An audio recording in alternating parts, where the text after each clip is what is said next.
Good morning, Scott here, known as Cantaloupe to some online, and I'm bringing a video to you on a subject that's interesting to me. It might be of interest to you or someone you know, and that is the very recent assassination of Charlie Kirk. If you're familiar with the news story that just came out yesterday, a right-wing spokesperson and communicator was publicly gunned down, and presumably for his position and influence on certain hot-button subjects. This kind of a jump to a conclusion on my part, admittedly, but it would make a lot of sense, and I think a lot of people are kind of already jumping to this conclusion. He's a very outspoken and influential person, as I said, and this assassination occurred in a very public place, so it was presumably for that purpose. I'm going to go ahead and move forward with that assumption in this video with the opportunity to redact what I said if evidence to the contrary should arise. But anyway, I want to talk about free speech. I want to talk about what it's about and some things that I'm hearing already about this assassination that are kind of concerning, extremely concerning. I'm hearing, first and foremost, to get right into it, that freedom of speech is not freedom of consequences. I want to tackle this idea. Freedom of speech is not freedom of consequences, which means to say that, yeah, you can say what you want, but people are liable to react to it. And yes, that is true, but it is not a cause or a justification for improper behavior or reactions by anyone. That is to say, if somebody is speaking freely and their intentions are honest, they believe what they're telling is the truth, and it reflects something that they feel strongly about, that is protected. It's not only protected ethically, but legally.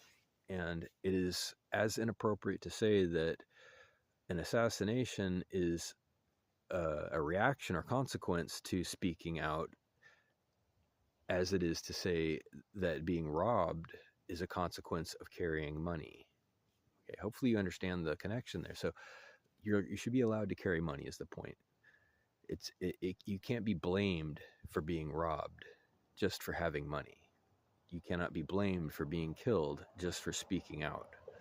It's protected, and ideologically it should be protected, whether it is or is not, whether it's practical or not. So blame the right thing. This is a recurring subject in many of my videos. Understand the cause of something and don't redirect the blame to something that suits your own stance, especially when it's a voice of opposition, which is a segue to my second point. To silence the opposition. This is not a new idea. To use violence or censorship or any mechanism to simply eliminate opposing voices versus debate versus logic and reason and truth, and having a strong position and working to uphold your position, there's a difference, isn't there? It's entirely too easy to just erase the opposing voices, which is what it's been done all throughout human history, and it was done yesterday. It's no different. And while a person may feel that the voice of the opposition is causing harm directly, the voice itself is not. The person, the messenger, is not. I want to say that again. So unless Charlie physically harmed you or your family or your property or had an agreement with you directly, which he failed to uphold, speaking his mind, even if his facts aren't entirely in order, if he meant to be accurate and believed he was accurate, that's the end of the conversation. He did not deserve to be shot. I don't happen to agree with him, but that's beside the point. I don't happen to agree with that circle of people, but that's beside the point. I will defend their right to speak because I value my own. That's one of those things where if you erase the voice of the opposition, you're inviting the same onto yourself.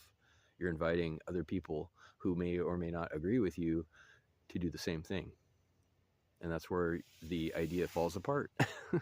What's good for the goose is good for the gander. And I'm going to go ahead and take the high road on this one. Say, whatever the man had to say, if he believed it, he should have had the opportunity, and he should have continued to have the opportunity, if that's in fact what this is about. So, last thing I want to say, I want to go on and on, but there are some people who are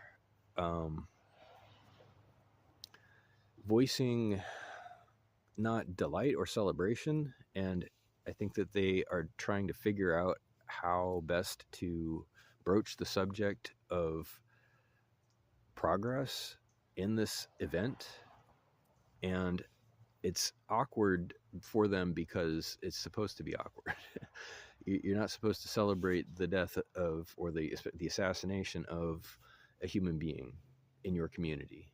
And whether you want to admit it or not, our global community has a lot of people in it, and the reason it's awkward, the reason it's difficult, and possibly you're getting a lot of static from people who don't agree that this is progress, is because it's not progress. It's not progress for the reasons I just said. But I want to say that I understand the feeling, and there's a better way to vocalize it. There's a better way to express that while the death of a person, any person, especially an outspoken, high-profile person from an opposing circle, is helpful in certain ways, it is not the point. It is not to be celebrated.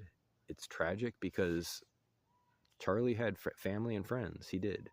And regardless of your feelings about his political leanings and content of his dissertations or whatever, those people are suffering right now. And that needs to be relevant. His dependents, if he had any, I'm sure he had some kind. And it may not be true. I don't know his whole story. I honestly don't know. I don't need to.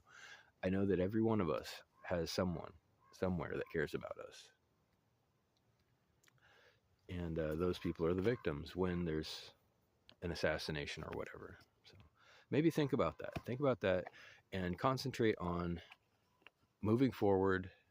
If you don't care, or if you honestly are happy about it, maybe find something else to work on instead of being a ghoul and celebrating the violent destruction of a human being. Okay. That was a failure. That was a failure of debate and logic. It was a failure of communication, and that failure comes full circle very quickly. So reach out with questions or comments to whitehotrobot@gmail.com. Thank you.